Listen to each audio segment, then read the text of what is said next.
Haleluya. Mana yanjye dukomeze. Ikibazo si ugutegebuka hategebuka wari ukomeye.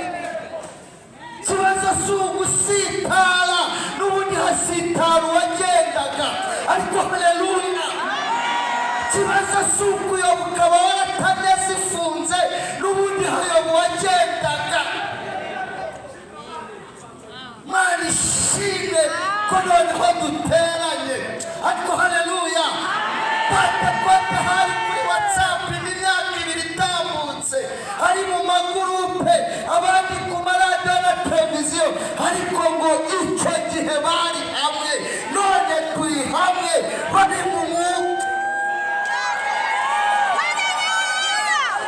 Mana ishimwe, Mana ishimwe, Mana ishimwe. Munyemere mvuga ibintu bitanu abakobwa bari bahuriyeho. Jambo rya mbere Bibiliya iratubwiye ngo bose bari abakobwa, nta mufiyemeri wari urimo, nta n'umudamu, nta n'umugabo, nta n'umusore. Bivuga ngo urugendo rujya mu ijuru rukenerwa n'umukobwa utegereje sheri we. Ariko haleluya, haleluya, haleluya. Munyemerere use nk'usuzugura abazimu, nubwo utarasezerana byashoboka, kandi umaze imyaka myinshi, byashobora kuba waje nyuma yawe yarerekanwe, ariko reka nguhumurize nkubwire ngo hano imbere hari mariage. Abacungisha Imana bahumugisha, hano imbere hari mariage. Itorero ariko sheri wacu ni mumwumva yitwa Jesus. Ariko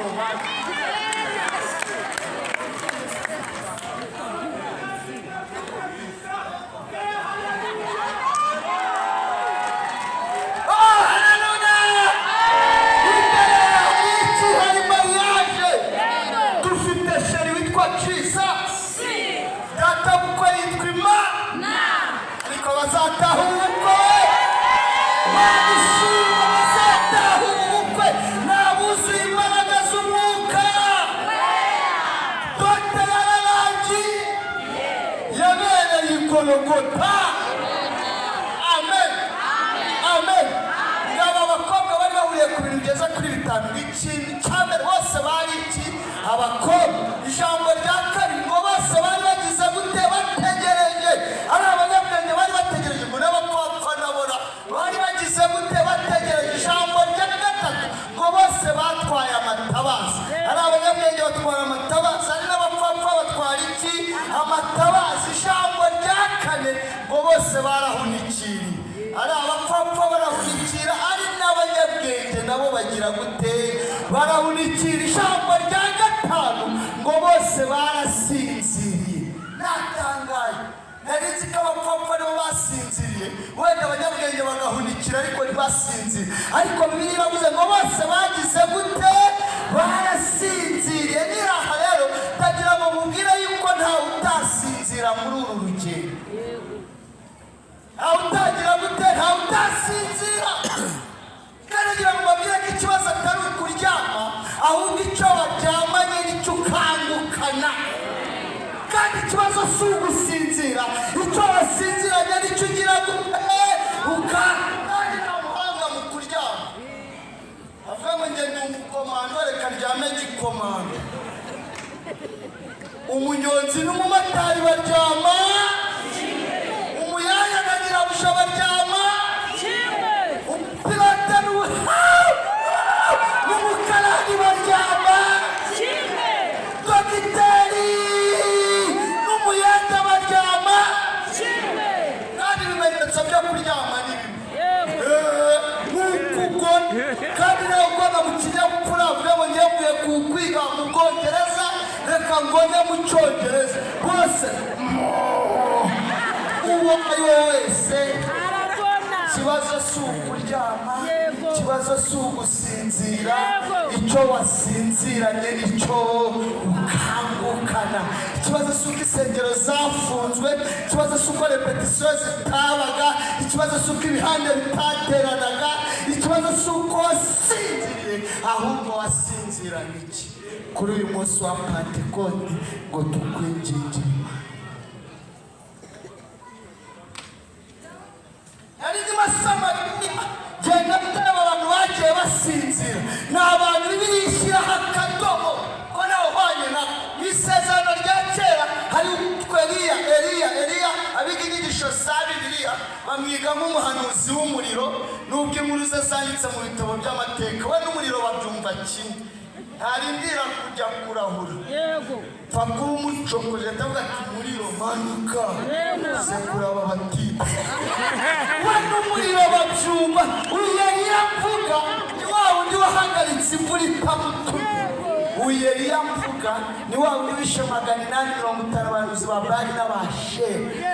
Eliya mvuga ni wa wundi wasanye na Mose ku musozi waje gukora ihererekanya bubasha. Eliya azahagarariye abahanuzi, Mose azahagarariye ubutambyi n'ubuyobozi, baje gukora ihererekanya bubasha. Eliya mvuga ni wa wundi wagiye mu ijuru adapfuye, ariko urugamba rumutegereje, arangije igihe mu bigeragezo, ngaranamuka arangije ariruka, arangije aracogora. Reka mubwire nyira ahangaha mu bigeragezo ntawe utanamuka. Mu yandi magambo, Imana idutabare tutarase. Muri bimwe bishobora gutuma abagenzi basinzira mu buryo bw'umwuka ni ugutinda mu bigeragezo. Niyo mpamvu ngusenge we wateranye muri iki gitaramo hano muri stade, Imana igutabare utaraseba. N'umunyarwanda yaravuze ngo urushize kera ruhinyuka iki intwari. Imana ibatabare utaraseba. Iki gitabo kigizwe n'ibitabo 66. Eliya niwe muhanuzi wenyine wirukanse kibuno nk'ama n'isi. Eliya niwe muhanuzi wenyine wiyakuye muri uru rugendo ntacyo. Yagiye munsi ya kiriya giti akizi neza kamakakama yacyo araside, agiye kugama agacumbu. N'amagambo yavuze yagaragaza nk'umuntu wamaze kwiheba, wahaze ubuzima bwe. Nabyo nticyabita nuko nakwipfira kuko agenza ubugingo bwanje ngamwitanisha, ari kwidakiranirwa ngo yibagirwe imirimo y'abera. Yibuka ku Mariya yagabiye icyubahiro cy'Uwiteka Abisiraheli, ibwira marayika ngo marayika we, nubwo yari yasinziriye, nubwo yari yacogoye, yewe yiri hano we, nubwo wasubiye inyuma, nubwo wananiwe, ariko Imana iributse. Imana iributse. Zari zikinze, amen. Ariko Imana iributse, repetisiyo zibutse, imisanzu yawe irayibutse, kwitangira abandi Imana irabyibutse. Yohereza marayika ngazana umutsima utaze ku makara, akomanga Eliya, Eliya we byuka urye. Ngarabyuka ararya, arongera arasinzira icyanteye ubwoba. Ngaramukomanga bwa kabiri, aramubwira ngo Eliya we ngo byuka urye. Arabyuka ararya bwa kabiri, arongera arasinzira.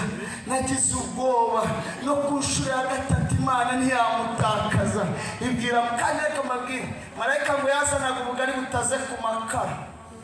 Imana yari ibizi ko yakunda ubugari bushyushye. Muramwibutse ku mupfakazi Gasonge, ukazane kagishyushye, kandi umupfakazi akamutera n'impuhwe, akamubwira ngo rega ni akantu gakeya ngiye gusangira n'agapfundi nasigaye, ariko wanyumisha wa mudamu Gasonge. Akagari koko kagiye gutekwa n'udukwi tubiri Gasonge, kazane hamire kabwire ngo ibyo Imana irabizi. Oh haleluya. Ibyo Imana igize ite? Subiramo cyane ibyo Imana igize ite? Haleluya. Subiramo cyane ibyo Imana igize ite? Haleluya. Imana ishimwe. Ikazana ubugari buri ku makara bukiri ku mbabura.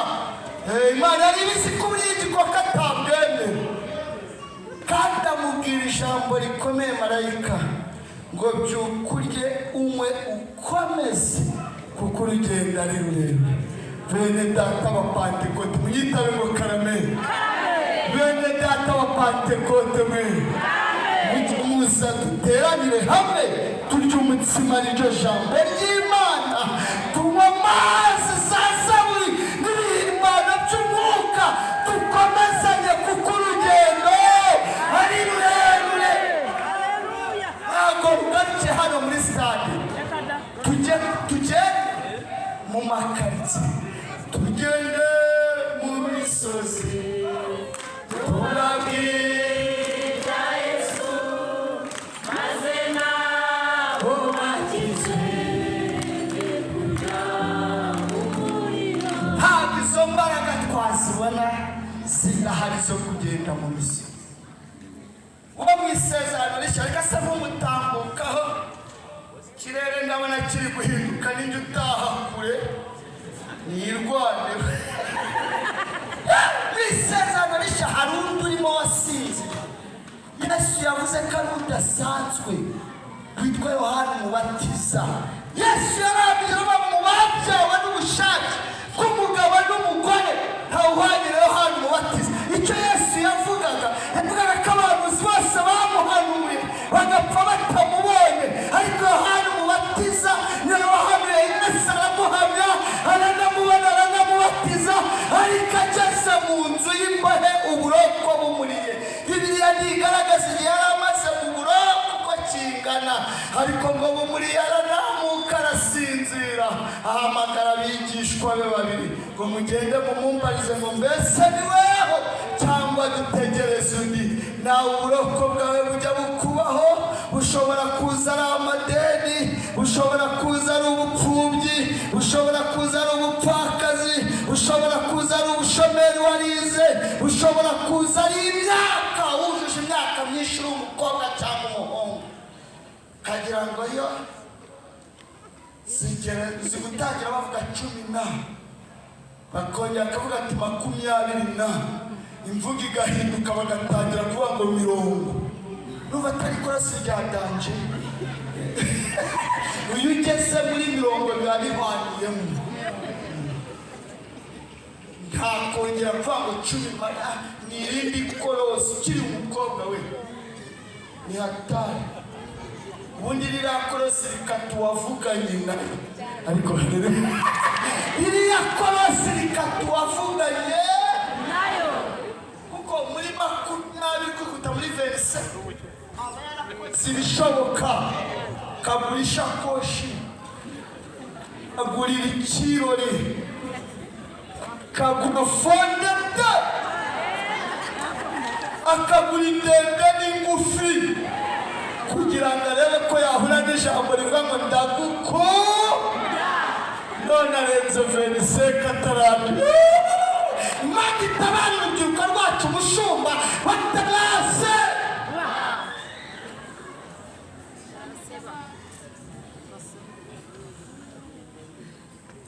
Ubundi muri iyo myaka naribuze no haba imvuga ngo baganira yose n'izera n'izabo. Ibyo ni mu giterane cy'urubyiruko ubutaha Imana izadushoboza. Babwira ko n'abahungu aho ngaho habamo imvugo ngo yo kureba no kureba, ariko iyo hari icyo ngiye kuvuga mu bakobwa batandukaniye, umuntu arahatambuka agategereza Imana. Anapfuri n'umukobwa cyangwa umuhungu kazambara ikamba ry'abihanganye kugeza kuri wa ko Yesu azaza inkumi n'abasore bariho n'abarushinje nabo n'idange. Ndavuga bamaze kuzuba, harimo abamaze kuba abakomando n'abajeti.